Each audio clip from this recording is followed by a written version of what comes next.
All right, man. We're gonna do this interview real quick. So, what's your name, man, and where you from? My name's Jeff. I'm from Nebraska, born in Cozad, but lived around Lincoln most of my life. Okay. How old are you? I'll be 60 January 2nd. All right, mine's January the 7th, so we close by. All right, so let's get to the nitty gritty here, man. What took place in your life, like, to get you kind of in the situation that you're in now? My health and people taking advantage of elderly. They find out you got a disability check and they stalk you out, and they're constantly trying to jump me and take everything I got, money, electronics, anything of any value they take. Try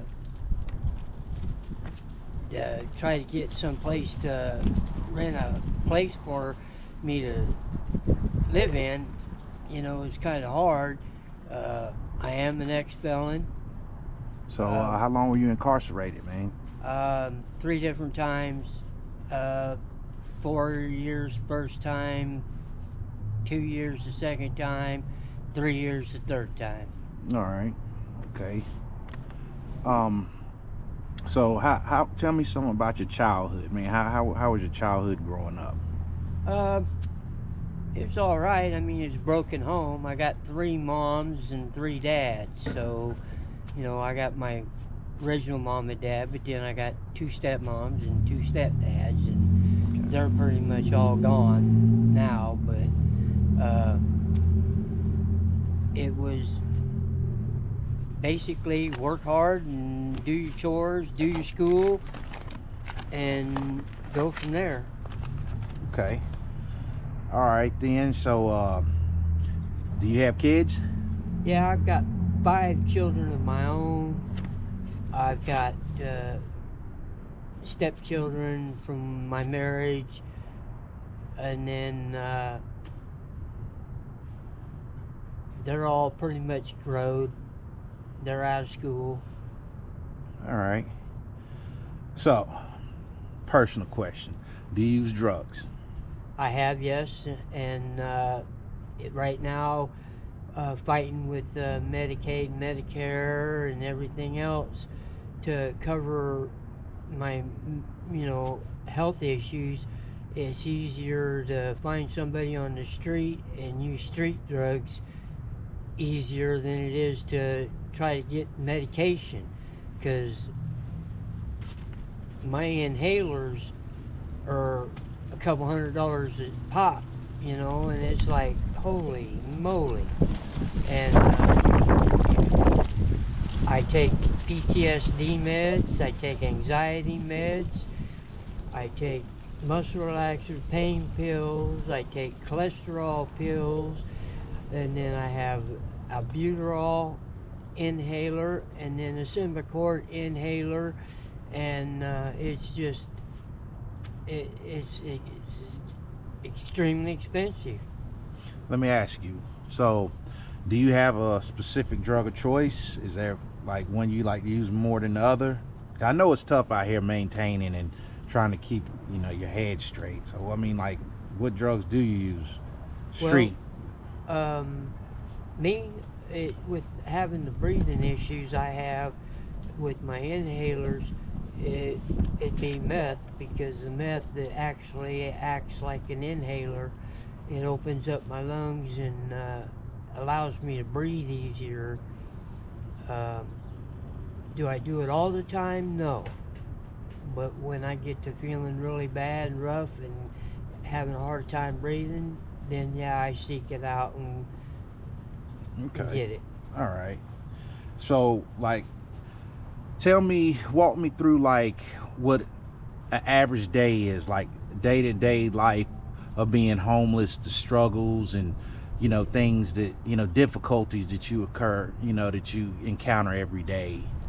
Mainly it's you get up, and then you got to go find a place to eat, and then you try to keep yourself busy, but like I said, when these people find out that you have a disability check or a government check coming in, they stalk you out and they try to rob you, beat you up, take anything of value from you.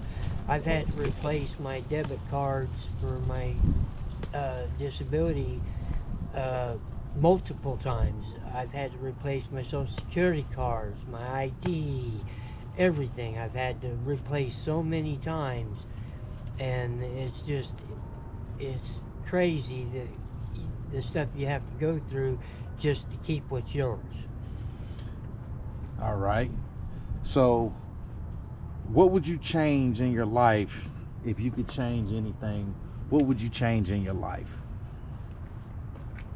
What would I change in my life? Yeah, for the better. For the better? Yeah. If you could change anything, like, what would you want to change? The only thing I'd really want to change is to be inside. Okay. Yeah. I think that would be a good choice. I mean, in the wintertime, you're freezing, and in the summertime, sometimes it's so hot you can't hardly breathe. Yeah. So it's, one devil or another. Yeah. So how does it? What do you do when it's time for you to take a shower, or get access to brushing your teeth? How do you do that? I know you can't do it every day, but how do you accomplish that? Well, they have a place called Matt Talbot's. Mm-hmm. It's a place where you can go in and you can take a shower and do laundry, and then they feed you lunch and evening meals, and you pretty much have to stay somewhere semi-close to there if you want to have an actual routine to where you're not having to travel so far. And everywhere you try to pitch a tent to camp or get in undercover, the city and the state say, well, you can't stay there. We can't have you here. There's guys out there that trash everywhere they stay, and they mess it up for everybody. They make it hard for the people that are just trying to live day to day. Right. And it makes it hard because then they come down on all of us and not the ones that are causing the issue. Right. Okay. So, do you find it hard? Do you find it difficult to find resources to help you get through your day-to-day life and your condition and your situation? Sometimes, yeah. It's like they say they don't have the resources, and they're trying to do their best to get other help, and they're struggling to get help. You mean they're trying to get help from the government, people? Yeah, they're trying to get help donations from and stuff like that, and whatever they get from that is how they help us. Okay, I understand. And they saying that right now housing's not available. It's not out there. It's hard to find a place to put someone homeless, and the women and children or the married couples, they go first than before a single man. Right. They're last on the totem pole. Single last. men. Yeah. All right then. So what do you think that the city and the state could do different as far as providing resources, helping people, better their lives, dealing with, homelessness, drug addiction, mental health? I mean, what do you think they could do differently? They've got programs out there for you to do drug rehab and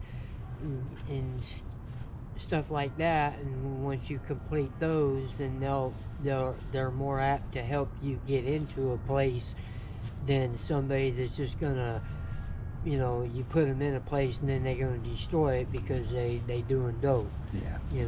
And it's they have to be careful on how they're housing people and make sure that they don't continue to keep trying to house problem people. Right. Like I was in the military, and You're a They- veteran. Yes, I All am a right. veteran. Thank you for your service, And man. I was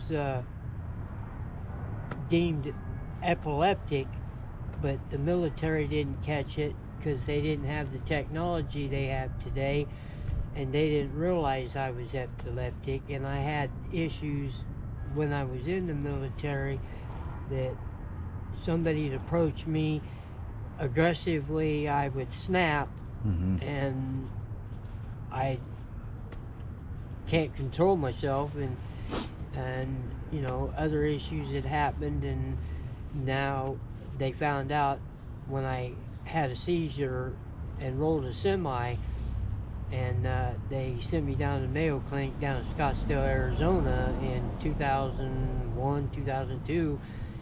They realized that I was a full-blown epileptic, and that's when I became disabled. And they, you know, if I have a seizure, I lose my license for 2 years.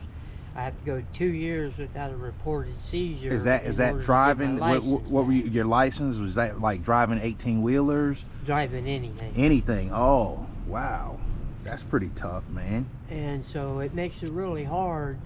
And you know, I got kicked out of the military because, you know, I was unstable, I was having issues, and it was, I started drinking, and then, you know, I was trying to find any way I could to help make extra money. So I played with the devil, and I sold some drugs and got in trouble and got kicked out of the military, which, you know, I wish that never happened, because I enjoyed the military. I enjoyed the travel, I enjoyed seeing different places, and my job was the best thing I had. Man, I enjoyed it. And now it's like, I got out, I tried to work as hard as I could. I've had accidents on job sites, not of mine, but companies not having proper equipment. Oh yeah, that's breaking really down. common. That's really common. I've worked for companies that didn't have the right equipment. I know exactly what you're mean, talking about. I got set on fire, I got electrocuted, I got my teeth taken out by a 5/8 steel braided choker cable. Damn. And I still ain't got my teeth replaced because my insurance ain't covering it, because they can't get a dentist that'll do it. Wow. Let me ask you this. So what landed you in prison? Like when you said, I thought I heard you say earlier that you've been incarcerated before. What got you there? First was in the military when I was trying to turn to anything and any way I could to make money, and I got busted for selling drugs, and so that sent me to prison the first time. And then the second time I went to prison, it was for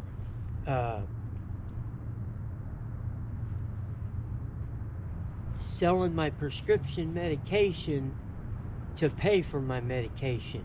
I was taking 60 milligram Oxycontin 3 times a day, and that was after I rolled that semi, because of all the pain and everything.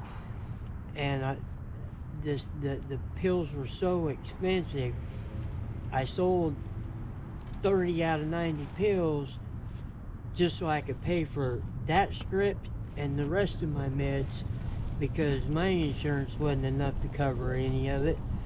And so, but I went to the pharmacies, I went to the doctors to see if they had any samples. I called the pharmaceutical companies and asked for assistance. I tried to get help from churches and other places.